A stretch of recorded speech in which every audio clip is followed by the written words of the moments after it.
Dear students, तो आज हम देखेंगे students 3 topics, potential, potential energy and potential difference. Students देखिए, मान लीजिए कि आप जिस अपार्टमेंट में रहते हैं, आप जिस बिल्डिंग में रहते हैं वो 5th फ्लोर तक है। तो ये ग्राउंड फ्लोर हो गया, ये फर्स्ट फ्लोर हो गया, सेकेंड फ्लोर हो गया, थर्ड फ्लोर हो गया, ये फोर्थ और ये 5th फ्लोर। ठीक है स्टूडेंट्स, अब इसे ये बॉल है। ठीक है स्टूडेंट्स, इसे मैं बॉल बता रहा हूँ, ये बॉल है। अब आप बॉल को अगर स्टूडेंट्स 5th फ्लोर से गिराइएगा और आप बॉल को फर्स्ट फ्लोर से गिराइएगा, तो ऑब्वियसली है कि 5th फ्लोर से जब गिरेगा तो बहुत जोर से वो ग्राउंड पे हिट करेगा, और जब फर्स्ट फ्लोर से गिरेगा तो बहुत उतनी जोर से वो हिट नहीं करेगा जितनी जोर से वो 5th फ्लोर से गिर रहा था, तब हिट कर रहा था। ठीक है स्टूडेंट्स, तो 5th फ्लोर के केस में बॉल का इम्पैक्ट काफी ज्यादा होगा और फर्स्ट फ्लोर के केस में बॉल का इम्पैक्ट 5th फ्लोर के रिस्पेक्ट में कम होगा। ठीक है स्टूडेंट्स, तो आप ऐसे बोल सकते हैं कि potential energy eight 5th floor is greater then the potential energy at first floor. ठीक है स्टूडेंट्स, देखिए हमने यहाँ पोटेंशियल एनर्जी वर्ड यूज किया। अब दूसरे केस पे आते हैं स्टूडेंट्स। अब यहाँ पर हम बॉल यूज नहीं कर रहे हैं, ठीक है, हम सिंपल बात कर रहे हैं, बॉल बिल्कुल यूज नहीं कर रहे हैं बॉल वर्ड का। 10 मीटर पे पोटेंशियल लेस होगा 50 मीटर के रिस्पेक्ट में। इसका मतलब कि अगर मैं इसको पोटेंशियल P10 ले लूं, सॉरी P50 में ले लूं, इसको मैं पोटेंशियल P50 ले लूं और इसको मैं पोटेंशियल P10 ले लूं, तो ऑब्वियसली है potential P50 is greater than potential P10। और स्टूडेंट्स देखिए, मैंने यहाँ पे पोटेंशियल एनर्जी का वर्ड यूज किया, यहाँ पे मैंने सिर्फ पोटेंशियल यूज किया। क्यों स्टूडेंट्स? और इसलिए क्योंकि पोटेंशियल वो तो उस पोजीशन का नाम है। ठीक है स्टूडेंट्स, उस पोजीशन को हम पोटेंशियल बोल रहे हैं, लेकिन वो पोटेंशियल एनर्जी में कब कन्वर्ट होगा? जब उस पोजीशन पे कोई ऑब्जेक्ट आ जाए। जैसे अब देखिए स्टूडेंट्स, अगर मैं यहाँ पर बॉल नहीं रखता तो मैं ये बोलता कि potential at 5th floor is greater then the potential at first floor. ठीक है, लेकिन मैंने जैसे ही बॉल को प्लेस कर दिया तो वो पोटेंशियल बॉल के अंदर एज अ पोटेंशियल एनर्जी की तरह इंसर्ट हो गया, मतलब उसके अंदर वो घुस गया। ठीक है स्टूडेंट्स, तो जब तक ऑब्जेक्ट ना हो तब तक पोटेंशियल एनर्जी में कन्वर्ट नहीं हो सकता। ठीक है, तो यही डिफरेंस है पोटेंशियल और पोटेंशियल एनर्जी के बीच में। अब देखिए स्टूडेंट्स, यहां पर मैं आपको एक इलेक्ट्रिकल के केस में बताता हूं। मान लीजिए हमारा बैटरी है। ठीक है स्टूडेंट्स, ये प्लस और ये माइनस, आपको मालूम है जहां पर पॉजिटिव होता है ये हाई पोटेंशियल हम लोग बोलते हैं उसे, हाई पोटेंशियल, और निगेटिव को हम लोग बोलते हैं लो पोटेंशियल। ठीक है स्टूडेंट्स, तो ये हाई पोटेंशियल हो गया और ये लो पोटेंशियल हो गया। स्टूडेंट्स, अब ये पोटेंशियल एनर्जी में कब कन्वर्ट होगा? तो मैं क्या करता हूं, मैं एक वायर लगा देता हूं। ठीक है स्टूडेंट्स, और इसमें कुछ मैं पॉइंट्स की मार्किंग कर देता हूं। तो एक स्टार्टिंग पॉइंट यहां पे मैं डाल देता हूं, पॉइंट 1, यहां पर पॉइंट P2, ये पोटेंशियल है, P का मतलब पोटेंशियल। यहां पर पॉइंट P3 में potential P3, P4, P5, P6, P7 और ये P8। ठीक है स्टूडेंट्स, तो देखिए स्टूडेंट्स, आपको मालूम है कि यहां पर सबसे ज्यादा एनर्जी, अगर अब देखिए हमने वायर कनेक्ट कर दिया है, तो इसका मतलब हमने उस पोटेंशियल में क्या डाल दिया? एक ऑब्जेक्ट डाल दिया, और ऑब्जेक्ट का काम यहाँ पर कौन कर रहा है? आइदर इलेक्ट्रॉन और प्रोटॉन। लेकिन स्टूडेंट्स हमें मालूम है कि वायर में, मेटेलिक वायर में इलेक्ट्रॉन्स ही फ्लो करता है। ठीक है, प्रोटॉन्स बहुत हैवी होता है, proton is approx 2000 times heavier than electron, इसलिए प्रोटॉन फ्लो नहीं करता, इसलिए हम इलेक्ट्रॉन्स ही लेकर चलेंगे। तो इलेक्ट्रॉन्स का जो एनर्जी P1, तो यहां पर जो इस पोटेंशियल पर जो एनर्जी होगा, ठीक है स्टूडेंट्स, अब एनर्जी वर्ड मैंने क्यों यूज किया? क्योंकि अब इलेक्ट्रॉन्स एज अ ऑब्जेक्ट की तरह काम कर रहा है। तो जो यहाँ पर पोटेंशियल होगा वो इलेक्ट्रॉन में एज अ पोटेंशियल एनर्जी की तरह इंसर्ट हो जाएगा, घुस जाएगा, ठीक है ना। तो अब पोटेंशियल, यहाँ पर पोटेंशियल एनर्जी इलेक्ट्रॉन्स की जो होगी P1 पॉइंट पर वो सबसे ग्रेटेस्ट होगी, और यहाँ P8 पॉइंट पर पोटेंशियल एनर्जी सबसे लोएस्ट होगी इलेक्ट्रॉन की, ठीक है स्टूडेंट्स। तो जैसे जैसे हम P1 से P8 की ओर बढ़ते जाएंगे इलेक्ट्रॉन की पोटेंशियल एनर्जी कम होते जाएगी, ठीक है। अब स्टूडेंट्स यहाँ पर देखिए, यहाँ पर P4 और P5 अगर हम इन दोनों को लेकर चलें तो P4 पर पोटेंशियल एनर्जी मैं ऐसे लिखूं, potential energy at 4 and at potential energy at 5। तो आपको मालूम है कि potential energy at 4 is greater than potential energy at 5, ठीक है। तो मैं इसको, तो स्टूडेंट्स देखिए, तो स्टूडेंट्स इन दोनों के बीच में जो डिफरेंस होगा ना स्टूडेंट्स, इन दोनों के बीच में जो डिफरेंस होगा एनर्जी का, उसे हम बोलते हैं पोटेंशियल एनर्जी डिफरेंस, ठीक है। तो PE5 माइनस PE4, ठीक है स्टूडेंट्स। तो इसे हम क्या बोलेंगे, पोटेंशियल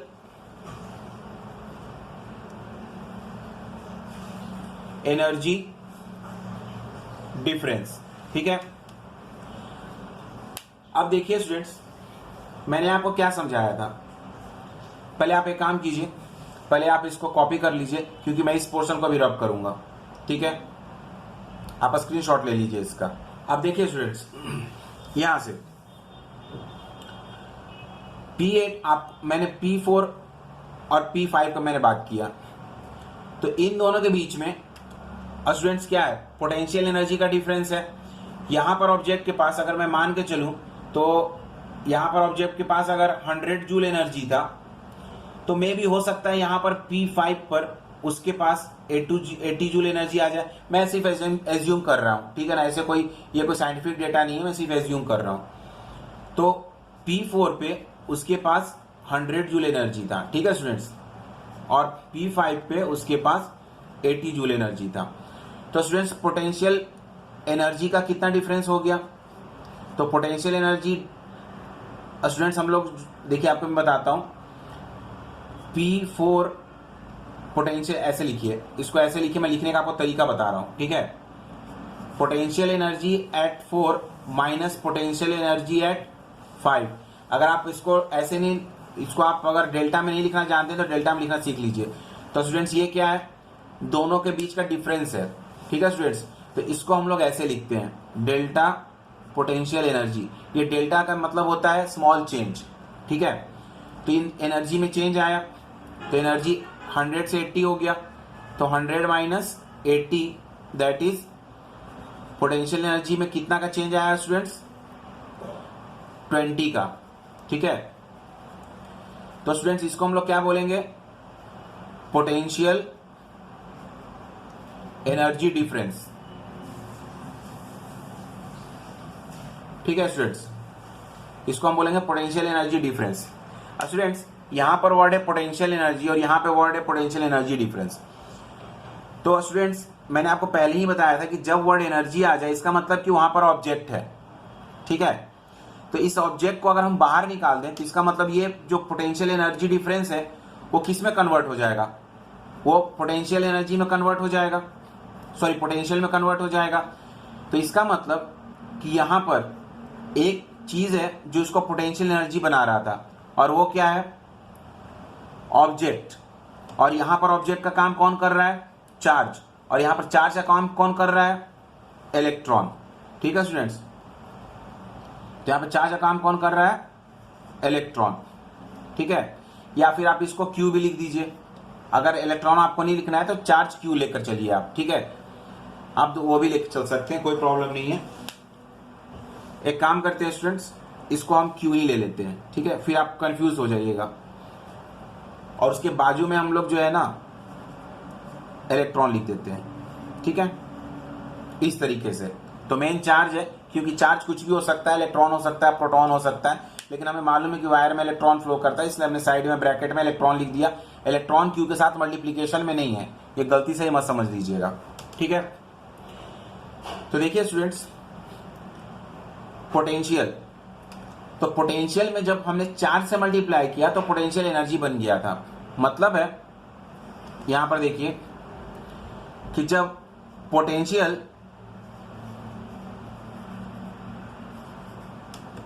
ठीक है स्टूडेंट्स, पोटेंशियल एनर्जी में कब कन्वर्ट हुआ, तो जब हमने पोटेंशियल में चार्ज से मल्टीप्लाई कर दिया, ठीक है स्टूडेंट्स, तो ये पोटेंशियल एनर्जी में कन्वर्ट हो गया।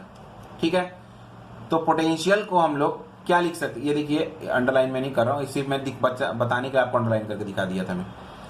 तो पोटेंशियल को स्टूडेंट्स हम क्या लिख सकते हैं, तो पोटेंशियल को हम लोग लिख सकते हैं V, ठीक है, वोल्टेज।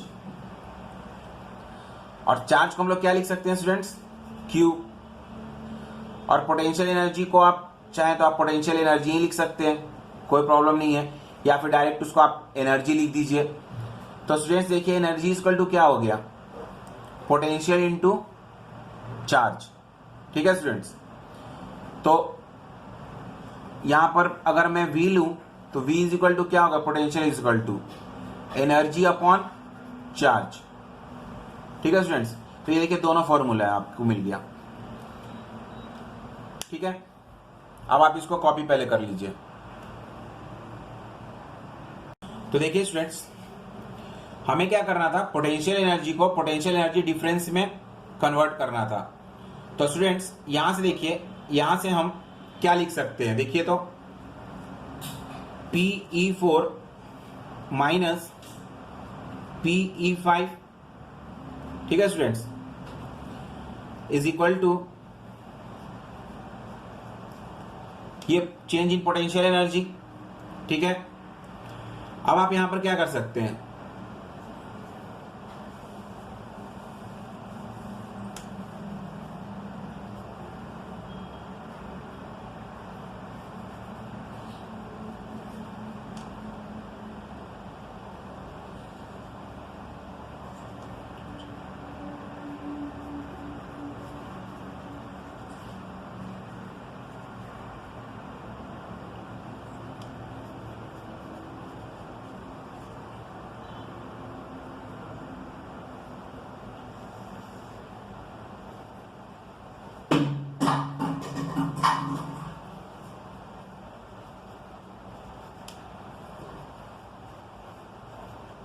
ठीक है स्टूडेंट्स, तो potential into potential at 4.4 into charge, तो ये स्टूडेंट्स पोटेंशियल एनर्जी बन जाएगा एट 0.4। ठीक है, और ये हो जाएगा पोटेंशियल एट 5 इंटू चार्ज, तो पोटेंशियल एनर्जी एट 0.5। तो स्टूडेंट्स ये क्या हो गया, अब इन दोनों का डिफरेंस हो गया चेंज इन पोटेंशियल एनर्जी। ठीक है स्टूडेंट्स, अब आपको क्या करना था, पोटेंशियल में इसे कन्वर्ट करना था। ठीक है, तो स्टूडेंट्स अगर मैं इसमें से चार्ज को कॉमन निकाल लूं, क्योंकि दोनों में चार्ज है, तो चार्ज वर्ड को मैं कॉमन निकाल लूं, तो यहां पर क्या हो जाएगा, पोटेंशियल P4, या फिर ऐसे आप लिख लीजिए, पोटेंशियल को POT लिख रहा हूं, potential at 4 minus potential at 5। ठीक है स्टूडेंट्स, और इज इक्वल टू, इसको मैं डेल्टा E लिख रहा हूं, चेंज इन एनर्जी। ठीक है स्टूडेंट्स, मैं चेंज पोटेंशियल एनर्जी अब नहीं लिख रहा हूं, मैं सिर्फ पोटेंशियल एनर्जी की जगह मैं सिर्फ डेल्टा E लिख रहा हूं। मैं इसको ऐसे दिखा रहा हूं आपको, डेल्टा P को मैं ऐसे भी लिख सकता हूं, डेल्टा E भी लिख सकता हूं। ठीक है, तो चेंज इन एनर्जी। अब स्टूडेंट्स देखिए, अब इसको मैं बिल्कुल सिंबॉलिक फॉर्म में लेकर जा रहा हूं। तो चार्ज को हम लोग क्या लिखते हैं, Q, पोटेंशियल को हम लोग V लिखते हैं, तो V4 माइनस V5, और एनर्जी को, चेंज इन एनर्जी को डायरेक्ट हम एनर्जी ले लेते हैं। ठीक है स्टूडेंट्स, तो देखिए स्टूडेंट्स ये क्या हो जाएगा, इसको हम डेल्टा V अब ले सकते हैं ना, स्मॉल चेंज है तो चेंज, और Q को दूसरे साइड लेकर जाते हैं, तो एनर्जी अपॉन Q। स्टूडेंट्स मैं डेल्टा E को मैंने डायरेक्ट E लिख लिया है, चेंज इन एनर्जी को मैंने डायरेक्ट एनर्जी लिख लिया है। तो स्टूडेंट्स देखिए जो डेल्टा V है ना स्टूडेंट्स, यही पोटेंशियल डिफरेंस है,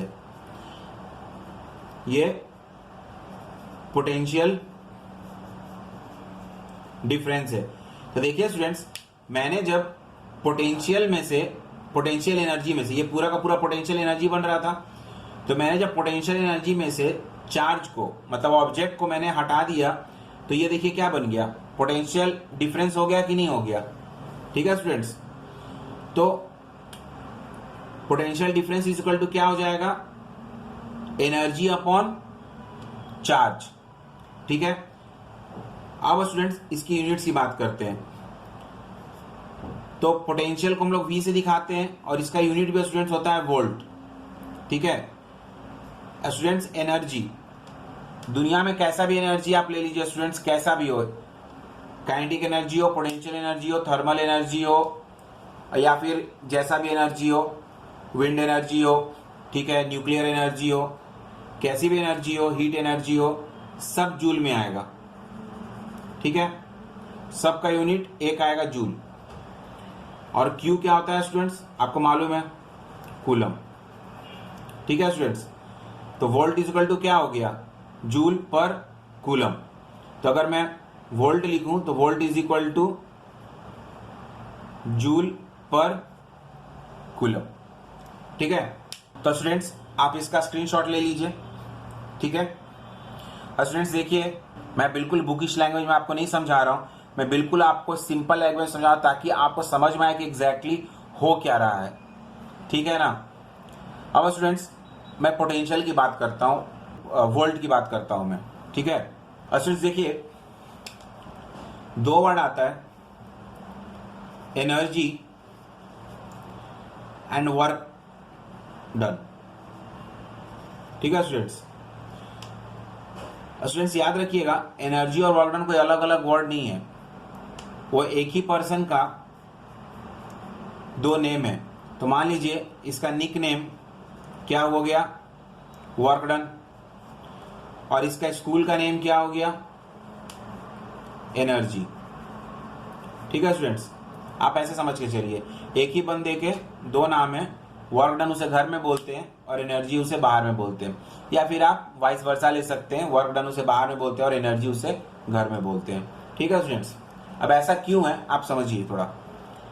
अगर मैं इस बॉल को 10 मीटर से मैं 50 मीटर तक लेकर जाऊं, ठीक है स्टूडेंट्स, या इसको आप 10 ही ले लीजिए चलेगा, आप 10 मीटर से उसको 50 मीटर तक लेके जाइए, तो आप अगर यहां से यहां तक आप जा रहे हैं इसको लेकर, तो आप इस बॉल के ऊपर कुछ वर्क कर रहे हैं, और वर्क कैसे कर रहे हैं, आप अपनी एनर्जी इसके अंदर लगा रहे हैं।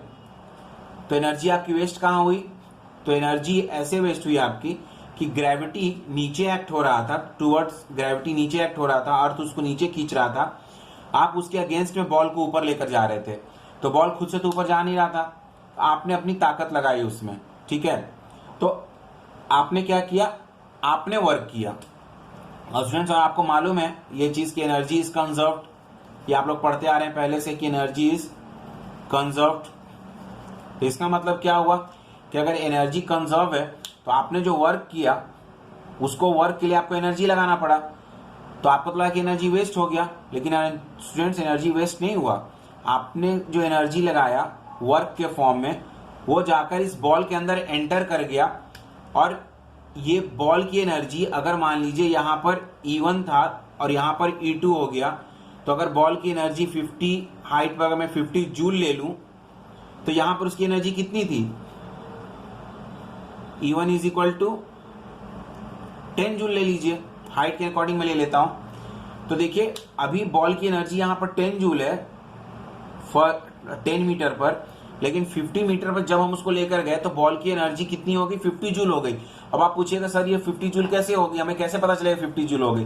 तो आप ऐसे देखिए कि बॉल को आप अगर इस 10 मीटर से ग्राउंड फ्लोर पे गिराइएगा तब जो बॉल का इंपैक्ट आएगा, मतलब बॉल का जो असर आएगा ग्राउंड के ऊपर, और जब आप बॉल को 50 मीटर से ग्राउंड पे गिराइएगा तब जो बॉल का असर आएगा वो दोनों डिफरेंट रहेगा। ऑब्वियसली कि इसका इंपैक्ट काफी ज्यादा होगा, इसका इंपैक्ट 10 मीटर से काफी कम होगा बॉल का। समझ में आया स्टूडेंट्स। तो एग्जैक्टली ये एनर्जी आया कहां से बॉल में, तो आपने जो वर्क किया था इसको ऊपर ले जाने के लिए वही एनर्जी इसके अंदर जाकर स्टोर हो गया था। ठीक है स्टूडेंट्स। अब स्टूडेंट्स इतना तो आपको समझ में आ गया कि जब हम किसी के ऊपर वर्क करते हैं तभी उसके अंदर एनर्जी स्टोर होता है, तो हमारा वर्क ही उसमें एनर्जी के फॉर्म में स्टोर हो गया। इसलिए एनर्जी और वर्क डन दोनों डिफरेंट नहीं है, दोनों सेम है। इसलिए एनर्जी का भी यूनिट जूल होगा, जे से मैं दिखा रहा हूं, और वर्क डन का भी यूनिट जूल होगा। ठीक है, आपको ये बात समझ में आ गया। अब देखिए स्टूडेंट्स, यहां पर जब हम 1 वोल्ट की बात करते हैं, मैंने इतना आपको कहानी इसलिए समझाया ताकि मैं आपको 1 वोल्ट का मतलब समझा सकूं। ठीक है स्टूडेंट्स, तो 1 वोल्ट का मतलब होता है कि अगर मान लीजिए हम पॉइंट P1 से हम पॉइंट P2 तक जा रहे हैं, ठीक है ना, तो हम पॉइंट P1 से P2 तक जब जा रहे हैं तो हम किसको लेकर भेज रहे हैं, हम भेज किसको रहे हैं, तो हम चार्ज को भेज रहे हैं। ठीक है ना, तो चार्ज जब पॉइंट P1 से P2 तक जाता है और जब वो 1 जूल एनर्जी खर्च करता है, ठीक है स्टूडेंट्स, जब पॉइंट P1 से P2 तक जाता है और वो कितना एनर्जी खर्च कर रहा है, 1 जूल एनर्जी खर्च कर रहा है। या फिर आप ऐसे बोलिए कि उसने वर्क डन कितना किया, 1 जूल के इक्वल टू वर्क डन किया। आइदर उसने एनर्जी खर्च किया 1 जूल या उसने वर्क डन किया 1 जूल, बात तो एक ही है, क्योंकि मैंने आपको पहले बताया कि एनर्जी और वर्क डन दोनों सेम है। तो जब उसने 1 जूल के इक्विवेलेंट वर्क डन किया, 1 जूल के इक्विवेलेंट उसने वर्क डन किया, ठीक है स्टूडेंट्स, तब हम उसे क्या बोलते हैं, 1 वोल्ट बोलते हैं। ठीक है, so when a charge travelling from point 1 to point P2 and waste energy equal to 1 joule या फिर use energy equal to 1 joule, आप ऐसे बोलिए, तो उसे हम क्या बोलते हैं स्टूडेंट्स, 1 वोल्ट बोलते हैं। ठीक है स्टूडेंट्स, 1 वोल्ट को मैं आपको बिल्कुल एकदम अलग लैंग्वेज में समझाता हूं 1 वोल्ट को। ठीक है, मान लीजिए इस पॉइंट P1 से P2 तक जाना है इस चार्ज को। ठीक है स्टूडेंट्स, इस Q चार्ज को क्या करना है, पॉइंट P1 से P2 तक जाना है। तो जब वो 1 जूल एनर्जी लेकर ट्रेवल करेगा ना स्टूडेंट्स, सिर्फ 1 जूल एनर्जी लेकर ट्रेवल करेगा पॉइंट P1 से P2 तक, तो उसे हम 1 वोल्ट बोलेंगे। समझ में आ गया। लिखने के लिए हमेशा आप एनसीईआरटी का यूज कीजिएगा, क्योंकि आपको मार्क्स ऑब्टेन करना है। तो आप जो भी स्टेटमेंट एनसीईआरटी में लिखा है बिल्कुल आप वही स्टेटमेंट लिखिएगा, क्योंकि मार्क्स ऑब्टेन करने के लिए आपको स्टेटमेंट का जरूरत है, लेकिन आपको ये समझना भी पड़ेगा। अपने वर्ड्स में समझ लीजिए, लेकिन आप स्टेटमेंट एनसीईआरटी का ही यूज कीजिएगा।